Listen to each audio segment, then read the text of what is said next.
મારી છોકરી કેટલું કામ કરે છે કે નહીં? કરે છે ને. એટલે તમે મને બાજવા બોલાવ્યો છે કે ઠપકો દેવા? ઠપકો દેવા કે મારી દીકરી કેટલું કામ કરે છે તો મારી વેવાઈને થોડું કામ કરાવવું જોઈએ. બધું છોકરીની માથે નાખી દે તો રાતે 12 વાગે નવરી થાય છે અને સવારે 5 વાગે ઉઠી જાય છે. એને આરામ જોઈએ. જો વેવાણ, તમારે છે ને મારા ઘરમાં જાજુ ડાપણ કરવાની જરૂર નથી અને તમે તમારી વેવાણનો વાત કરો છો, જરાક વિચાર કરવો જોઈએ. એને ટાંકીઓ પાક્યો છે. ટાંકીઓ આજ પાક્યો છે, જન્મથી પાકેલો નથી.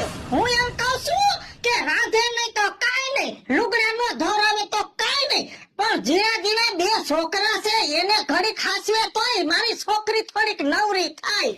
છોકરા હાંસવા જેવા છે, બધા એના મોં હારું